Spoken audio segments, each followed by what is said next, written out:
என்கிட்ட பார்த்தீங்கன்னா ஒரு 2, 3 செடி இருக்குது. அதை வந்து ரீபாட் பண்ணலாம் அப்படின்ட்டு ரீபாட் பண்ணுற வேலையை ஸ்டார்ட் பண்ணிட்டோம்.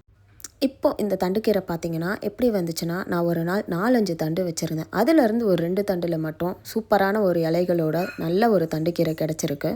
பட் நான் இதை எக்ஸ்பெக்ட் பண்ணவே இல்லை. அதுக்கப்புறமா மணி பிளான்ட், அதுக்கப்புறம் பீஸ் லில்லி. இந்த பீஸ் லில்லி பார்த்தீங்கன்னா ரொம்ப அழகாக படர்ந்து சூப்பராக இருந்தது அந்த தொட்டியில். இதையுமே நாங்கள் வந்து ரீபாட் பண்ணிட்டோம். ஏன்னா இது வந்து வேர் போகிறதுக்கு இடம் இல்லை அப்படின்றதுனால இலைகள்லாம் ரொம்ப சின்ன சின்னதாக இருந்துச்சு. அதனால் அதையும் நாங்கள் ரீபாட் பண்ணிட்டோம்.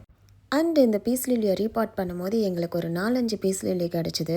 அதுலேயே எங்களுக்கு ரொம்ப சந்தோஷமாக இருந்தது. ஏன்னா அதுலேருந்து வர பூ பார்த்திங்கன்னா மனசுக்கு அவ்வளோ ஒரு நிம்மதியை கொடுக்கும், அவ்வளோ ஒரு ஹாப்பினஸ்ஸாக இருக்கும். அந்த ஃப்ளவரை பார்க்கும் போதே அவ்வளோ சந்தோஷமாக இருக்கும்.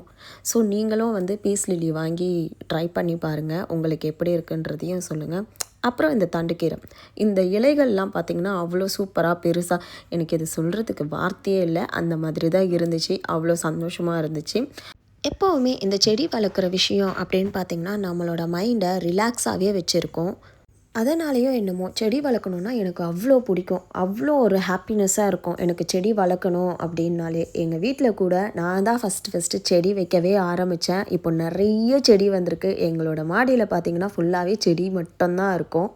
பட் இப்போ அதை டேக் கேர் பண்ணுறது எங்கள் அப்பா தான்.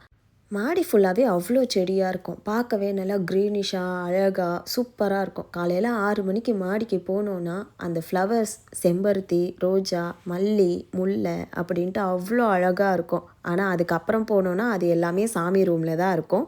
ஸோ இந்த செடிகளுக்கெல்லாம் ஒரு பவர் இருக்குல்ல நம்மளோட மைண்டை பீஸ்ஃபுல்லாக வச்சுக்கிறதுக்கு.